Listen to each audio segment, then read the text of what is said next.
nuevo fiscal general rompe el silencio. En entrevista con Prensa Libre y Guatevisión, Gabriel García Luna habló de cambios internos, una posible reestructuración en la FESI y los retos que enfrenta el Ministerio Público. La justicia le dio un nuevo revés al Ministerio Público. Magistrados confirmaron la absolución de la exfiscal Astrid Pimentel en el caso por supuesta revelación de información confidencial. Aislados, vigilados y sin contacto con nadie. Así fueron recluidos el Lobo y otros cabecillas del barrio 18, mientras las autoridades buscan frenar los delitos que se ordenan desde las cárceles. Un cuerpo envuelto en sábanas fue abandonado en una cuneta de Misco. La víctima no ha sido identificada y el caso por ahora está rodeado de más preguntas que respuestas. Más de 800 personas han muerto este año en accidentes de tránsito. Ahora las autoridades lanzan una campaña nacional que busca reducir a la mitad las muertes en carretera para el 2030. La tensión entre Estados Unidos y Cuba vuelve a escalar. Mientras Washington impone sanciones y evalúa posibles acciones, el gobierno cubano advierte que una invasión desataría un baño de sangre.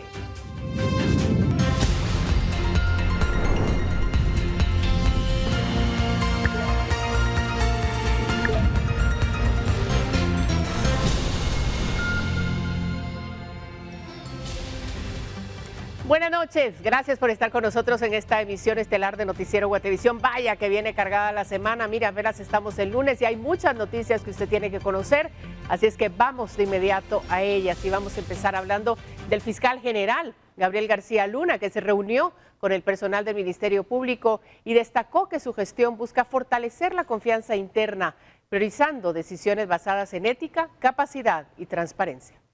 Esta gestión no va a conducirse desde una oficina aislada. Las fiscalías, las unidades técnicas del área administrativa tienen conocimientos de primera mano sobre lo que funciona y lo que no.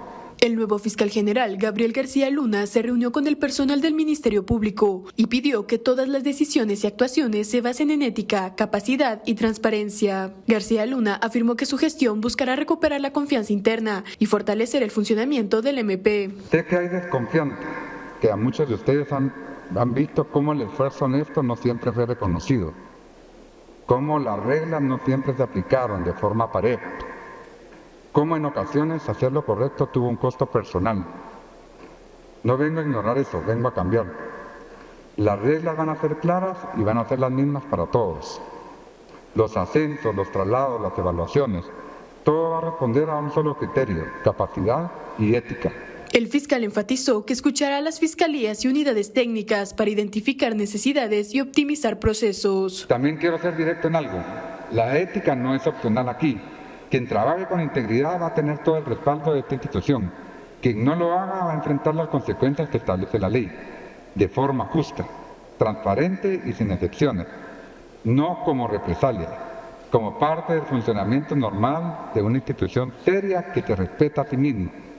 La depuración interna no es una amenaza para quienes hacen bien su trabajo, es una protección, porque nada daña más a un equilibrio honesto que convivir con quienes no lo son. Además, entre las acciones que se pudieron identificar a primera hora de la jornada es que fue retirada una carpa de seguridad que se encontraba al ingreso de la institución. Con imágenes de Javier González, reportó para Noticiero Guatevisión, Paula Carranza. Por su parte, diputados del Congreso de la República fijan posturas tras la toma de posesión de Gabriel García Luna como nuevo fiscal general y jefe del Ministerio Público. El Ministerio Público es una de las instituciones que forman parte del sector justicia, definitivamente es algo que buscaremos más adelante. Me imagino que en este momento está ocupado en temas internos de la propia institución, armando su equipo y otras cosas, pero en su momento, quizá cuando regresemos del receso, será interesante hacerle una invitación al señor fiscal para que no solo nos presente cuál es su rumbo o su visión de la institución, sino que también cuáles podrían ser algunas de las modificaciones a la ley propia del Ministerio Público o de otra ley que pudiera mejorar y facilitarle el funcionamiento de su trabajo. El nuevo fiscal responda a las altas expectativas de la población en dos sentidos. Primero, deben desvanecerse, deben desaparecer todos los casos espurios. Esta criminalización devastadora en contra de estudiantes, periodistas, profesionales que no hicieron más que defender la democracia o el territorio o la Universidad de San Carlos, estos casos deben sobreseerse todos, son absolutamente espurios y el fiscal tendrá una línea de tiempo para que se archiven, para que desaparezcan prácticamente, para que se desvanezca la persecución penal y toda la gente que fue injustamente criminalizada recupere su libertad. Estamos bajo la expectativa que haga un buen trabajo, objetivo, imparcial. Yo creo que todos estamos como ciudadanos, estamos conscientes de que realmente necesitamos un sistema de justicia imparcial, objetivo, y eso es lo que esperamos de nuestro nuevo fiscal. Sabemos que es un tema de pedirle varias acciones a la vez, pero creo que es parte para recuperar la confianza hacia el Ministerio Público. Hoy veíamos una acción positiva, que es ya empezar a quitar todos esos controles que habían que incluso limitaban el acceso a la prensa, a los ciudadanos, a toda la población que hace uso del Ministerio Público. Ojalá quite las barandas también y que realmente sea una institución que esté abierta a la población guatemalteca. Creo que inicia bien, pero habrá que ver cómo va a ir enfrentando a esta estructura que queda ahí. Se fue Consuelo Ángel Pineda, pero sigue habiendo varios fiscales y auxiliares fiscales cercanos a ellos que siguen operando dentro del Ministerio Público. Bueno, en una entrevista con Prensa Libre y Guatevisión, el fiscal general y jefe del Ministerio Público, Gabriel García Luna, habló sobre la revisión interna que impulsará en la institución y sobre una posible reestructuración en la FESI, además de otros temas de interés nacional. El fiscal general del Ministerio Público, Gabriel García Luna, desarrolló diversos temas durante una entrevista realizada por un equipo de Prensa Libre y Guatevisión. Al ser consultado sobre un posible acercamiento del anterior jefe de la FESI, respondió lo siguiente. Fíjese que yo no lo he escuchado, pero yo pienso que primero ver en qué situación está la Fiscalía. Yo creo que sí debe rendir cuentas quien la dirige. Debe rendir cuentas y entonces es el parámetro para poder tener un acercamiento o tomar decisiones. Más que platicar o tener un acercamiento, yo creo que la rendición de cuentas va a marcar el futuro del fiscal en la institución. García Luna aseguró que la rendición de cuentas para obtener o mantener un puesto dentro del Ministerio Público será aplicada para todos. ¿Hasta dónde llegaría esto? Hasta no, a quien sea responsable. Si hay algún, a quien sea responsable. Puede ser la fiscal general, el secretario general, quien sea. O sea, ahí no hay ninguna. O sea, si es de manera real, en base a pruebas, con hechos concretos, y haciendo un análisis objetivo, puede ser cualquier persona. ¿El tipo de revisión de casos va a ser, no sé, externa, interna? ¿Ya hay un esquema de cómo se va a ir a revisar los casos que tienen? Como recién iniciamos y estamos viendo cómo están conformando, lastimosamente uno puede percibir de los que van saliendo de la institución tal vez la información más completa, ¿verdad? Pero no todos los casos son iguales, ya iba como evolucionando, creo yo. Pero el primero es la rendición de cuentas, que incluye informes y entrevistas a las personas. Entonces aquí hay una unidad que tiene que cumplir con instrucciones mías para poder hacer investigaciones o análisis también paralelo al informe que rindan. Es como una supervisión, ¿verdad? Entonces para determinar.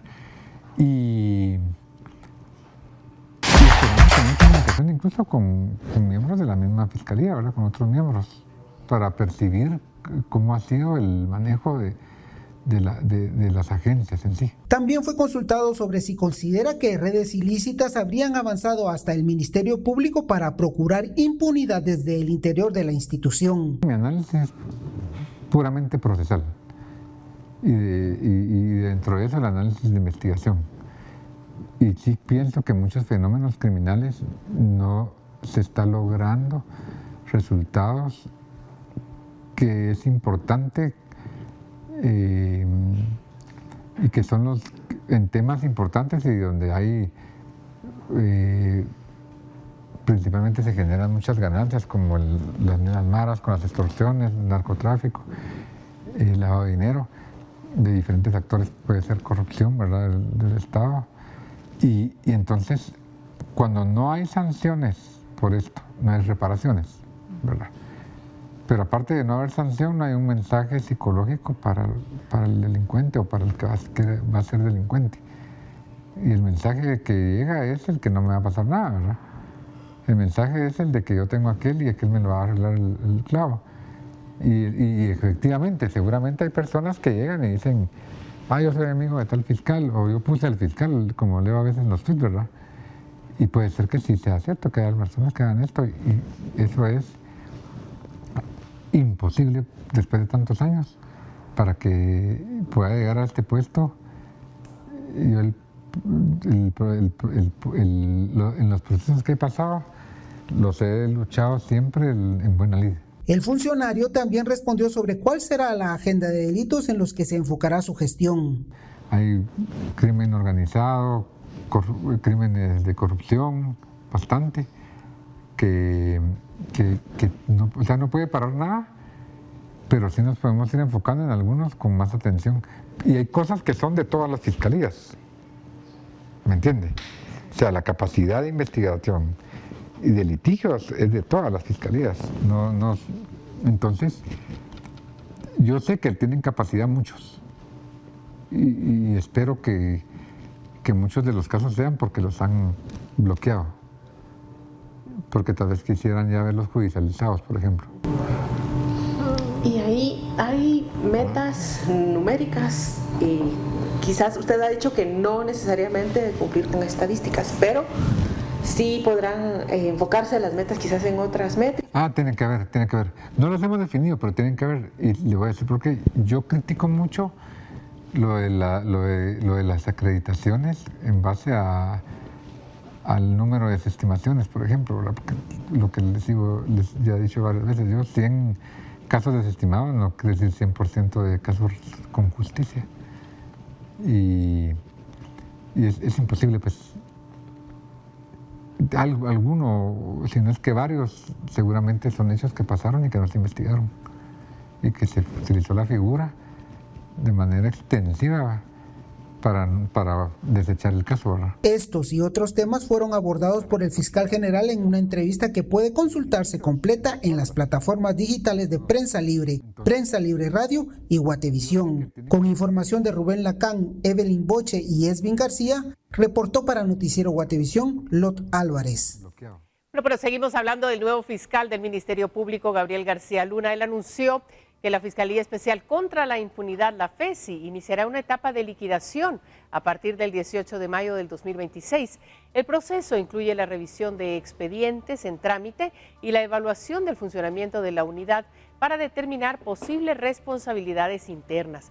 Se buscó la postura del fiscal Rafael Curruchiche, quien encabeza esa fiscalía, pero se negó a dar declaraciones.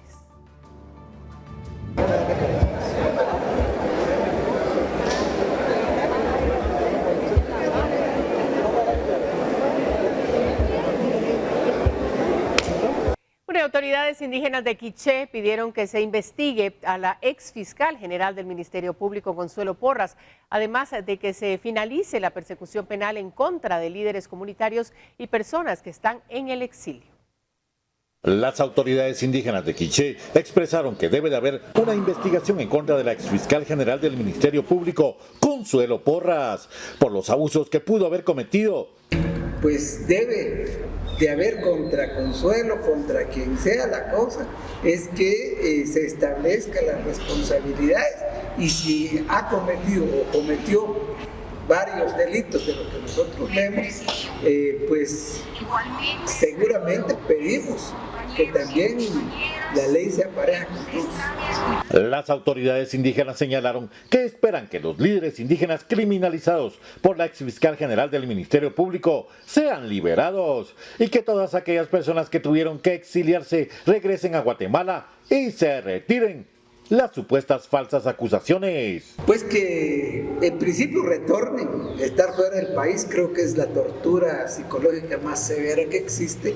Pues los que están en exilio pues deben de regresar, y los que están encerrados en una cárcel deben de ser liberados inmediatamente, toda vez que nos hemos dado cuenta que especialmente autoridades indígenas han sido criminalizadas con delitos que no existen.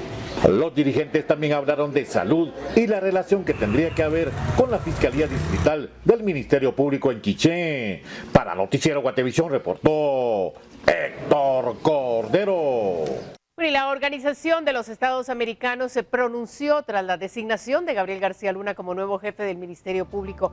Por medio de un mensaje oficial, el organismo internacional expresó su expectativa de que la nueva administración fortalezca la democracia, el Estado de Derecho y la independencia judicial en el país. La OEA también señaló la importancia de garantizar el acceso a la justicia y el respeto a los principios democráticos.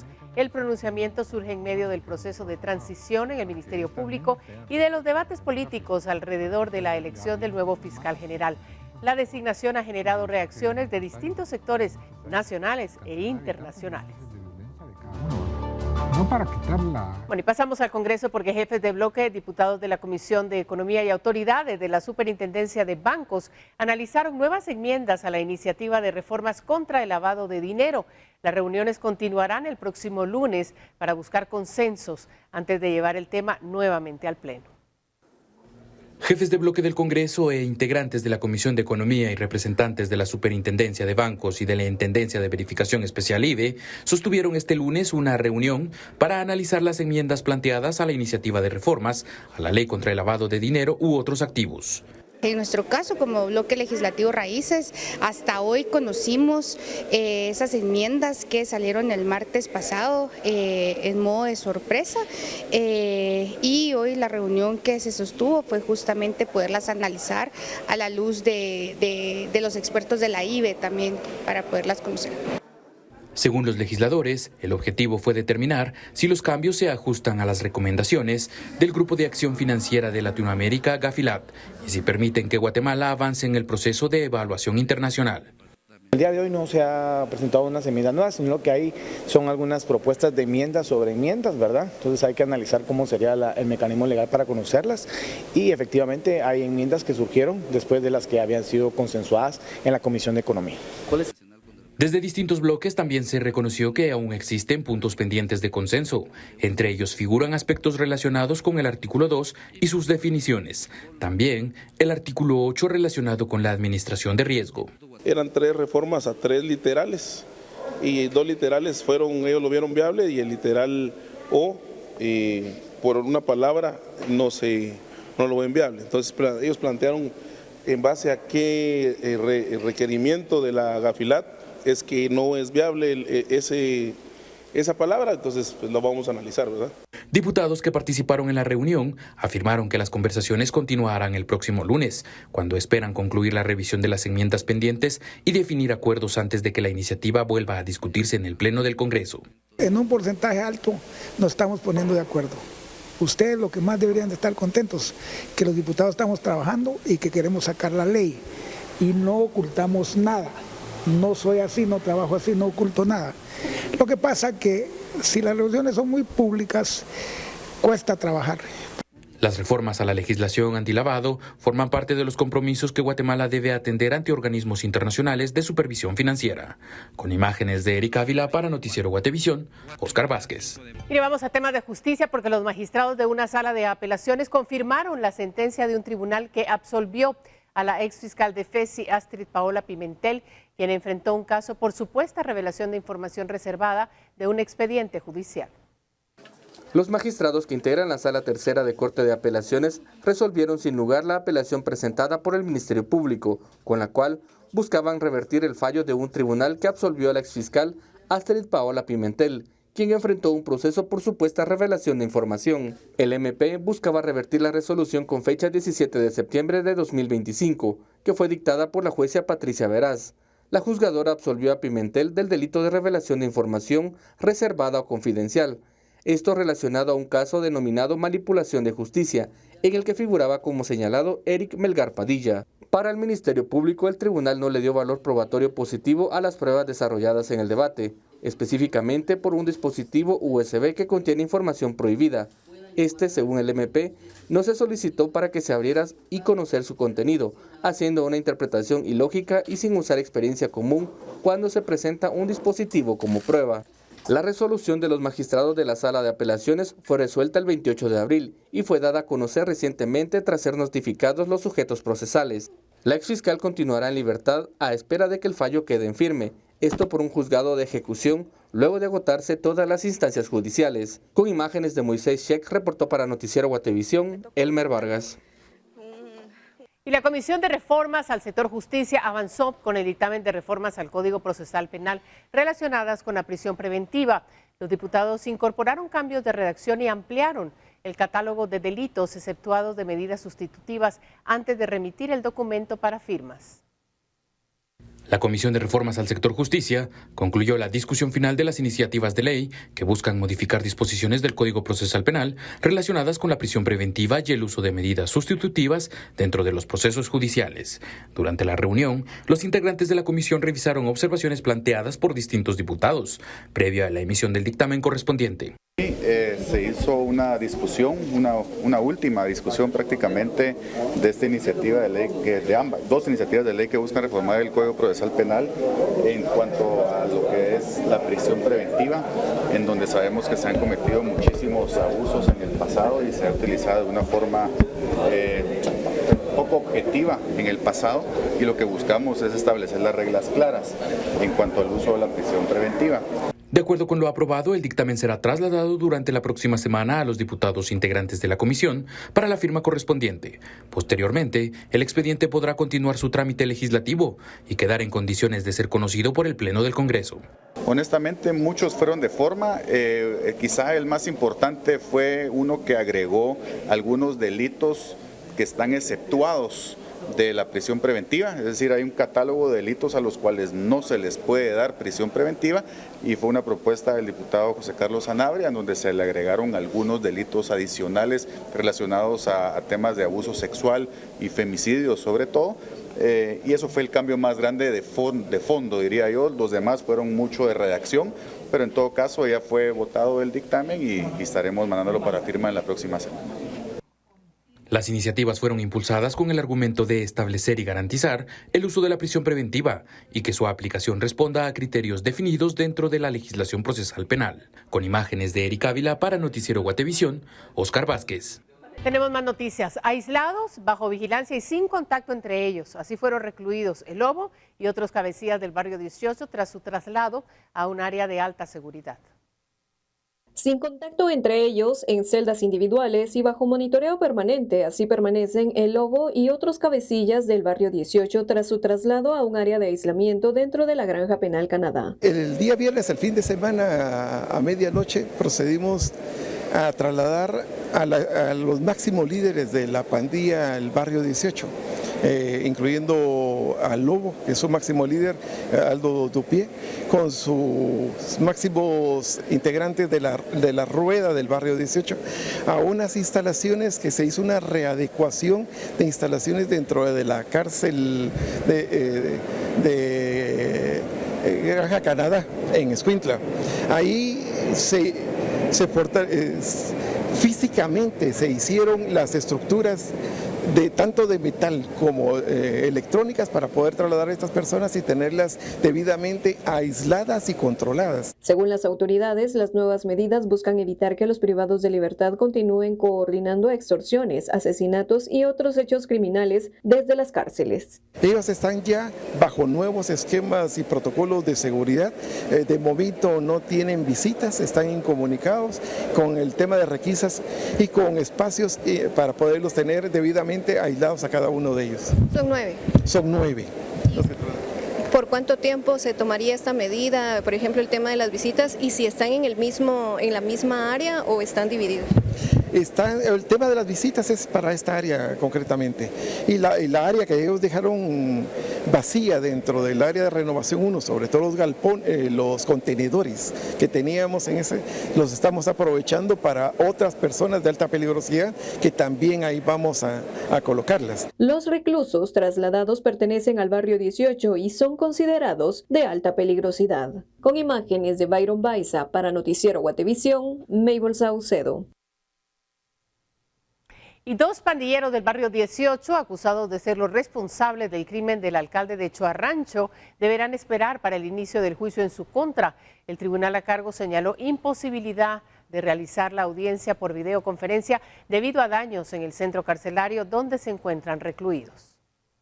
El inicio del debate contra dos pandilleros del barrio 18 acusados del crimen de Gerson Ajcu, alcalde de Choarrancho, fue aplazado por el tribunal a cargo sin especificar la nueva fecha. Los acusados Eric Solórzano Pirir, alias El Chino, y Óscar Alfredo Martínez, alias El Guanaco, integrantes del barrio 18, enfrentarán juicio por el delito de asesinato. Se informó en el Tribunal Segundo de Sentencia que la audiencia se realizaría por videoconferencia. Sin embargo, la sala designada para este tipo de audiencias fue destruida durante los disturbios del 17 y 18 de enero pasado, durante un motín de los prisioneros ubicados en la cárcel Renovación 1. Ambos acusados guardan prisión en ese centro carcelario. Se solicitó que los acusados fueran trasladados a Torre de Tribunales para que comparecieran de manera presencial. Sin embargo, el sistema penitenciario no hizo el traslado, aduciendo temas de seguridad. Ante esta situación, el tribunal resolvió aplazar el inicio del debate sin definir la fecha.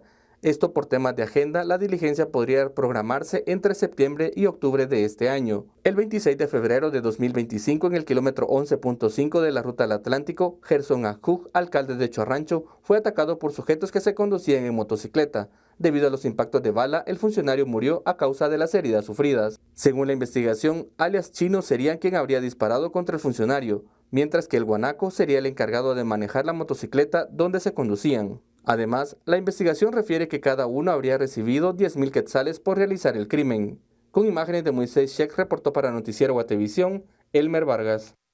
Bueno, esta noche también tenemos sucesos. La tarde del domingo 17 de mayo fue asesinado a balazos Miguel Najarro, concejal segundo de la Municipalidad de San Juan Zacatepeques, durante un ataque armado ocurrido en el cruce de ingreso a Villas de Quetzal y Los Volcanes, en el sector de Ciudad Quetzal. De acuerdo con información preliminar y versiones de testigos, el hecho habría sido un ataque directo contra el funcionario municipal. Elementos de los bomberos municipales departamentales acudieron al lugar tras recibir el llamado de emergencia. Sin embargo, al evaluarlo, confirmaron que ya no contaba con signos vitales.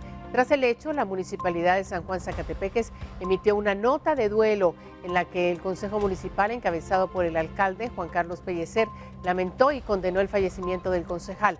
Además, expresó condolencias a la familia y exigió a las autoridades competentes una pronta investigación para dar con los responsables. El móvil del crimen aún no ha sido establecido y las autoridades realizan las diligencias correspondientes para esclarecer el caso. Y un aficionado del Club Social y Deportivo Suchitepeques murió el pasado domingo por la noche luego de caer de la terraza de un tercer nivel. El pasado sábado por la noche, mientras se disputaba el partido de ida de la final de la Primera División del Fútbol de Guatemala. A pesar que luchó por su vida por 24 horas, anoche se conoció sobre su deceso. El hecho ocurrió en Cantón Santa Cristina de Mazatenango la noche del pasado sábado, mientras se disputaba el partido entre Suchitepeques y San Pedro. De forma preliminar se sabe que el aficionado se encontraba junto a otras personas en la terraza de un tercer nivel observando el partido. Al momento de la única anotación de la noche, el ambiente se descontroló, provocando la caída. El joven fue identificado como Brandon Ramos, de 29 años. Gracias por continuar con nosotros. Mira, la semana pasada le reportamos el trágico accidente que cambió para siempre la historia de una familia que se dirigía a Sololá a festejar el Día de la Madre. El vehículo en el que se movilizaban fue embestido por un camión, dejando a 2 personas fallecidas. Una semana después, en el hospital, muere una tercera víctima y una pequeña de 11 años lucha por su vida en el intensivo con alto riesgo de no volver a caminar.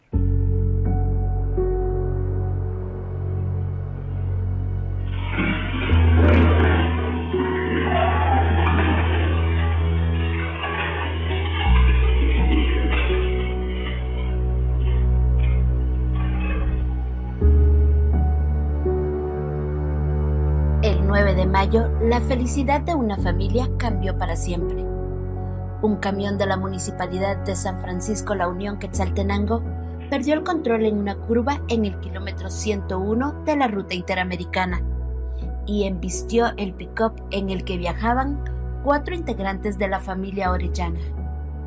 En el lugar, la vida de Gracie Patricia Contreras, una niña de 13 años, se apagó de golpe. También murió un trabajador municipal.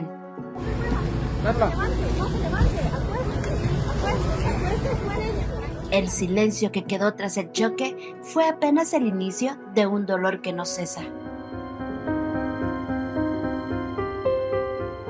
10 días después, la tragedia se profundizó.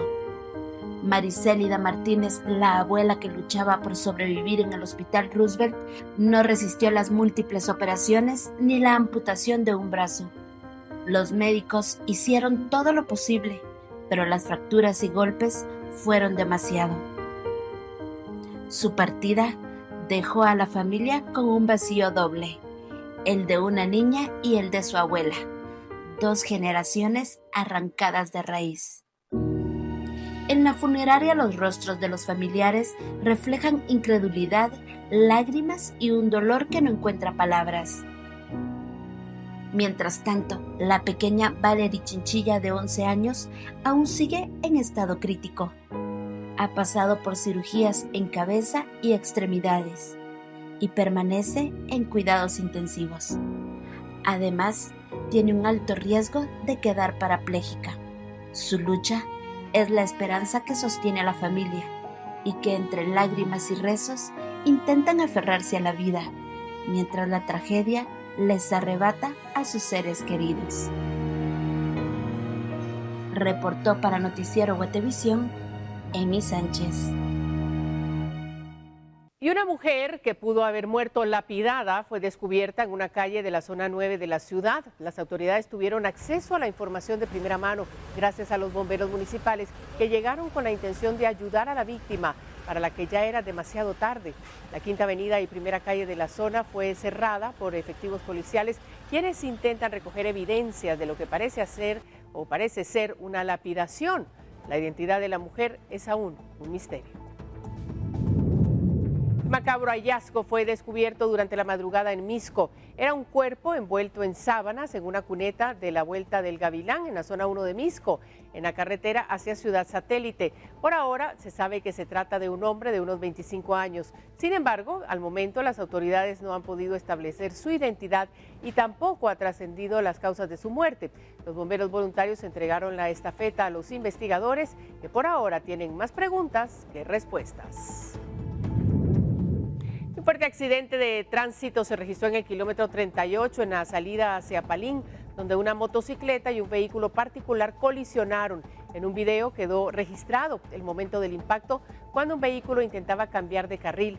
Sin embargo, al momento de hacerlo, al último minuto, la velocidad de los motoristas terminan impactando en la parte trasera del carro. 2 motoristas resultaron gravemente heridos y fueron trasladados hacia un centro asistencial con posibles lesiones de consideración. Uno de los heridos con posible trauma de cráneo, mientras que los ocupantes del automóvil presentaron crisis nerviosa. Informemos que el subsidio a los combustibles aprobado por el gobierno podría finalizar antes del tiempo previsto, debido al alto consumo registrado en las primeras semanas de aplicación. El decreto 11/2026 establece que el apoyo al subsidio a combustibles tendrá una vigencia máxima de 3 meses o hasta que se agote el presupuesto autorizado equivalente a 2.000 millones de quetzales, lo que ocurra primero. Sin embargo, según explicó el viceministro de Energía y Minas, Edwin Barrios, las proyecciones iniciales indican que los recursos podrían terminarse antes de julio si se mantiene el ritmo actual de consumo. El Ministerio de Energía y Minas ya solicitó el primer pago del subsidio por 147.4 millones de quetzales, mientras que la segunda solicitud supera los 200 millones.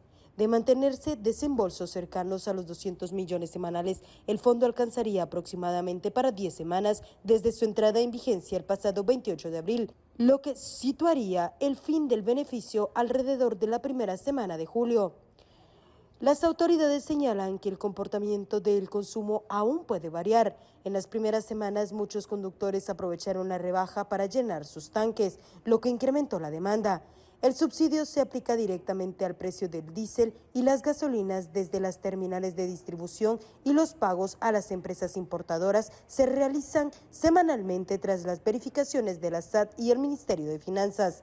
Por ahora, el gobierno continuará monitoreando el consumo y la evolución de los precios internacionales del petróleo, que siguen mostrando volatilidad. El futuro del subsidio dependerá principalmente de cuánto combustible continúe demandando la población en las próximas semanas. Con información de Rosa María Bolaños, reportó Andrea Domínguez. Continuamos. Guatemala se suma a la Semana Mundial de la Seguridad Vial con una serie de actividades que buscan generar conciencia y reducir los accidentes de tránsito en el país, donde más de 800 personas han muerto en lo que va del año. Del 18 al 22 de mayo se desarrollará la Semana de Seguridad Vial, como parte de la campaña impulsada por el Departamento de Tránsito de la Policía Nacional Civil, la Organización de las Naciones Unidas y la Organización Mundial de la Salud. Las actividades buscan reducir los accidentes de tránsito en un 50% para el 2030. Estamos alineados con la ONU, OMS y OPS en el diseño de la seguridad vial. Básicamente se realiza cada 2 años. Nosotros en Guatemala lo hemos adoptado anualmente debido a que las tasas de fallecidos por siniestros viales son equiparadas prácticamente con el tema de la violencia y básicamente queremos bajar en un 50% o reducirlo para que podamos tener calles mucho más seguras y mucho más responsables en el tema de la seguridad vial. Durante esta semana se realizarán ferias viales, capacitaciones, conversatorios con víctimas de accidentes, operativos de prevención y campañas de educación vial en distintos puntos de la ciudad capital y departamentos del país. En lo que va del año, más de 800 personas han perdido la vida en hechos de tránsito. Lamentablemente el año pasado tuvimos alrededor de 2.500 personas fallecidas, 9.000 lesionados por accidentes de tránsito. En esta fecha ya llevamos 850 personas fallecidas por accidentes de tránsito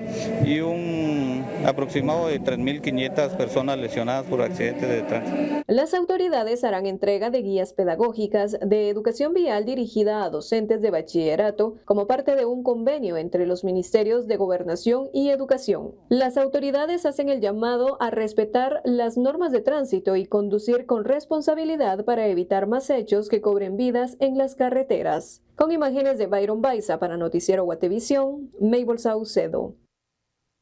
Y en otras noticias, esta mañana el alcalde de Flores, Petén, acudió a la sección de amparos del organismo judicial para interponer un amparo contra la ministra de Comunicaciones. Esto por daños que tiene el puente que comunica a la isla de Flores con el departamento.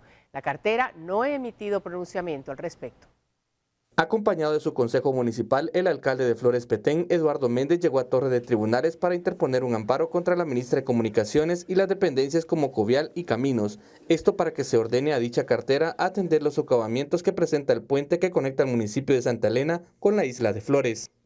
De acuerdo con el funcionario, el puente presenta socavamientos y pide que el ministerio se haga cargo de los trabajos correspondientes y que esto no quede en manos de la municipalidad debido a que se trata de una ruta nacional, explicó Méndez. No hemos tenido ese apoyo como parte del gobierno en donde nos han estado dejando, ahí sí que la pacaya para nosotros como Municipalidad de Flores, en donde cual pues los dos accesos a Flores pues son nacionales.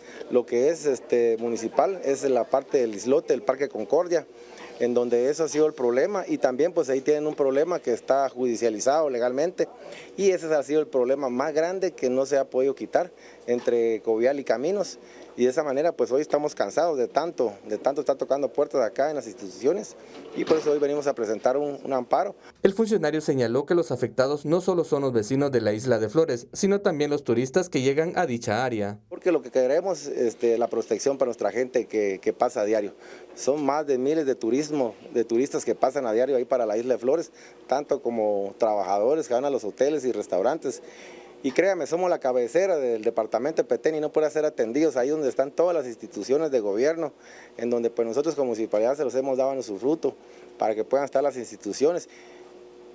Y qué duro que no nos puedan poner atención y no nos puedan apoyar a remediar este asunto que compete también del Estado. Se pidió una postura al Ministerio de Comunicaciones sobre el amparo interpuesto. Sin embargo, al cierre de esta nota no se recibió respuesta al respecto. Reportó para Noticiero Guatevisión, Elmer Vargas.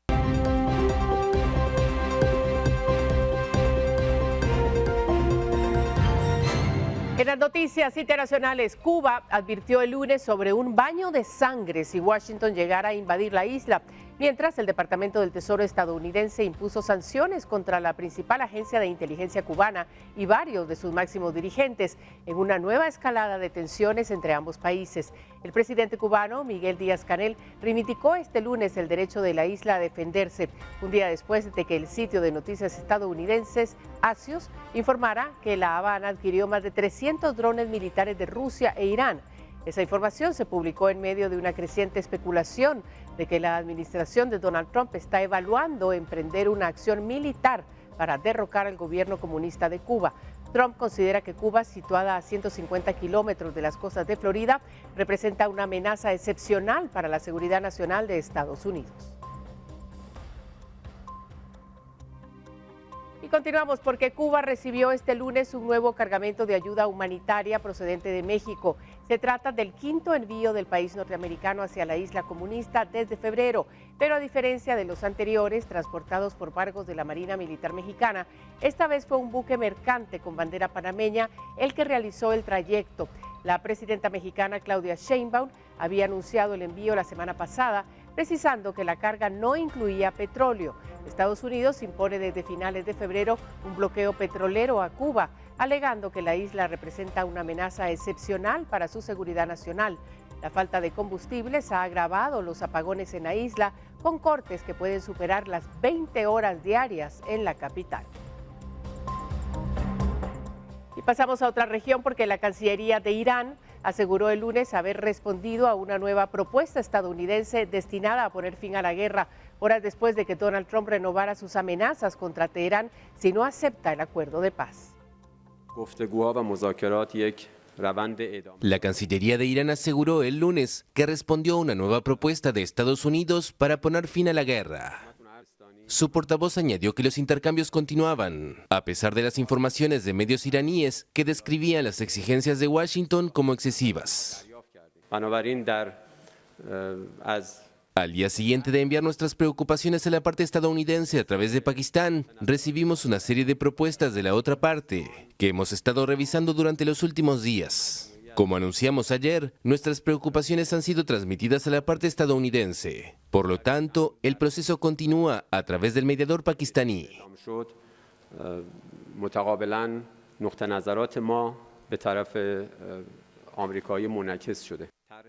El vocero defendió las demandas de Irán, que incluyen la liberación de los activos iraníes congelados en el extranjero y el levantamiento de las sanciones de larga data. También mencionó una condición iraní según la cual Estados Unidos debe pagar reparaciones de guerra, al describir el conflicto como ilegal y sin fundamento. El domingo, la agencia de noticias iraní Fars informó que Washington había presentado una lista de 5 puntos, que incluía una exigencia de que Irán mantenga en funcionamiento únicamente un sitio nuclear y transfiera su reserva de uranio altamente enriquecido a Estados Unidos. Según ese medio, la Casa Blanca se había negado a liberar ni siquiera el 25% de los activos congelados de Irán o a pagar reparaciones por los daños de la guerra. El presidente de Estados Unidos, Donald Trump, amenazó nuevamente el domingo con aniquilar a Irán si no acepta el acuerdo de paz, asegurando que el tiempo apremia y que de no moverse rápido no quedará nada. Y en otras cosas, un tiroteo en el complejo de una mezquita en San Diego, California, dejó 3 personas fallecidas, mientras que 2 de los presuntos atacantes fueron hallados muertos en las cercanías por heridas autoinfligidas. Los servicios de respuesta a emergencias hallaron a las víctimas fuera del extenso centro islámico de San Diego, antes de encontrar más tarde a los tiradores de 19 y 17 años también muertos cerca del lugar dentro de un vehículo. Por el momento, las motivaciones son desconocidas, pero la policía trata el caso como un ataque islamófobo. Por el momento no se han hecho públicas las identidades de las víctimas fatales ni de los atacantes. Decenas de patrullas de la policía estacionaron en una autopista cerca del centro islámico de San Diego, descrito en su sitio web como la mezquita más grande del condado. Bueno, así nos vamos a despedir esta noche agradeciendo su sintonía. Buena manera de empezar la semana, estando bien informado. Mañana regresamos con más. Lo de siempre, descanse y que tenga buena noche.